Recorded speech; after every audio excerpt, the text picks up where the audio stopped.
আসসালামু আলাইকুম everyone, welcome to my new blog. তো কেমন আছেন সবাই? আশা করি সবাই ভালো আছেন। তো আলহামদুলিল্লাহ আমি ভালো আছি। তো এখন বাজে প্রায় ভোর 4টা। তো আমি যেতেছি ফজর নামাজ পড়তে। তো ফজর নামাজের পরে আর কি কিছুক্ষণ কোরআন তেলাওয়াত করলাম। কোরআন তেলাওয়াত করার পরে যেহেতু আমাদের ক্লাসের সময় হয়ে যায়, তো সেই দেরি না করে আমরা সিধা ক্লাসে চলে আসি। তো তারপরে ক্লাস করার পরে তো আমাদের নাস্তার ঘন্টি দেয়। তো দেরি না করে আমরা নাস্তা করে নিই।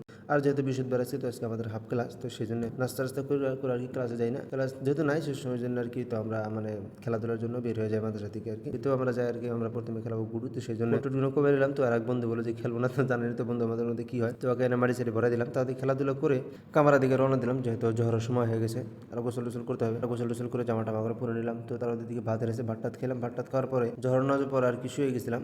তো ঘুম থেকে উঠে দিকে আসর আজান দিয়েছে, তো সেই জন্য আমরা যেতেছি আসরের নামাজ পড়তে আর কি। তো আসরের নামাজের পর শেষ করে তো আমরা এখন চলে যাচ্ছি আর কি মানে ভলিবল খেতে। তো ভলিবল খেলা শেষ, যেহেতু মাগরিবের সময় গেছে, তো সেই জন্য মাগরিবের নামাজ পড়তে চলে আসি। তো মাগরিবের নামাজের পর আর কি আমরা বাজার করে নিয়ে এসে, বাজার মানে আজকে বাজার হলো আপনার পোলট্রির মাংস আর আলু। তো ওগুলো কুড়ে সেটে আর কি আমরা এসে নামাজ পড়তে যাই। তো এসে নামাজের পরে আর কি আমরা চলে আসি কামরায় এসে যে সবজি যেগুলো কাটা ছিল, তো ওইগুলো ধোয়া পাকলা করে তো তুলে দিয়ে করাইতে। তো দেখি সাইডে দেখি আমাদের একটা মানে সাথী ভাই, ওরা দিকে রান্না করতেছে।